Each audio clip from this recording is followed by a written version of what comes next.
IAS 7 cash flow statements, and particularly looking at the investment activity section, which forms the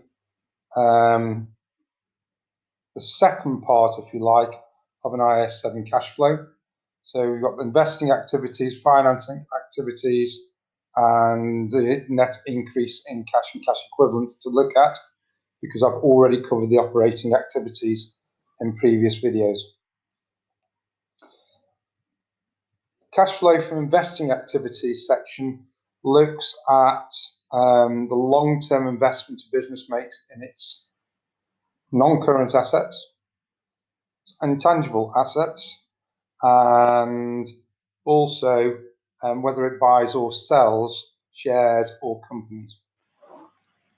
Obviously, inflows would come from the sale of either non-current assets, intangible assets, or other companies or shares in other companies, and the outflows would be linked to the purchases of all three. In an examination, this section can be very, very simple. What you might be given, for example, is part of or all of a statement of financial position, and provided there are no assets purchased or sold, the amount of outflow would always be the increase in the cost of the non-current assets. So if there's no purchase or sale of non-current assets, it's very straightforward. And similarly with things like intangible assets. Provided I haven't bought or sold any, I know that there's a cash outflow here because the cost of the intangible assets is increased by 100,000, and therefore there would be an outflow. Simple enough so far. The other thing to note here, okay, the amount of amortization or depreciation of the intangible assets for the year would therefore be the difference between the closing value at the end of 2020 and what would have been the closing value at the end of 19, and therefore the opening value at the start of 2020. So we would have added 20,000 to the operating profit because of the amortization on the intangible assets.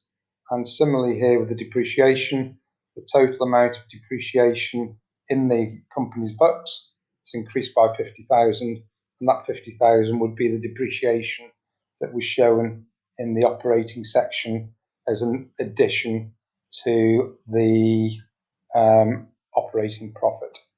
So that bit's very, very straightforward. Now we come on to the problem when we've got purchases and disposals, because if we're looking at the statement of financial position, we no longer know how much the depreciation charge for the year was, and because there is a disposal in there, we're going to have to calculate the value of the non-current assets purchased.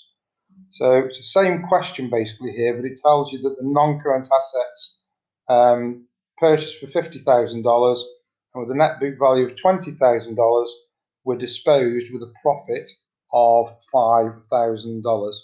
So I think the easiest way to do this, just because you all have to be able to do it, there's a way to do it just by calculating, and that's fine, but just draw up some quick workings as T accounts and place the information to the T accounts that we know. And first of all, the straightforward information that we know. On the depreciation count, we know that the balance brought forward was 50,000. We know the balance carried down is 100,000. So I can put the BD and the CD straight in. I can also work out very quickly, and I've done this in blue because I've deliberately written about the non-current asset disposal in blue, that the amount of depreciation on the disposal must have been 30,000 because it cost us 50,000 and the net book value was 20,000. So that's the depreciation we need to take out of the depreciation account and add into the disposal account. And what I can then do, I can balance off the accounts because I know that the debit side is correct and that equals 130,000. I know the credit side has to equal 130,000, and therefore the amount of depreciation that would have been in the income statement for the year would be 80,000. Do the same with the non-current assets account.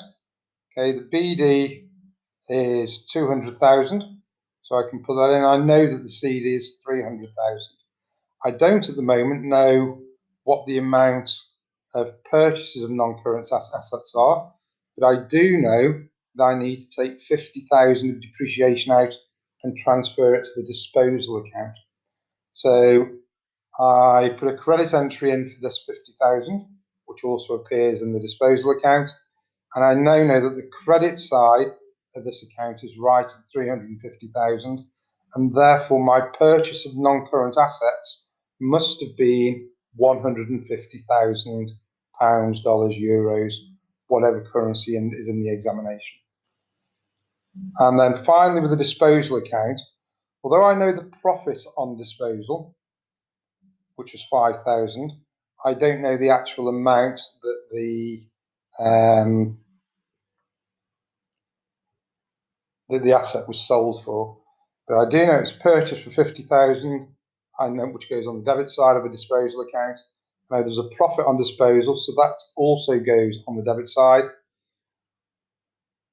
I know the depreciation on the disposal was 30,000, and therefore by balancing off the accounts, I know that the amount that we received when we sold the disposal was 25,000.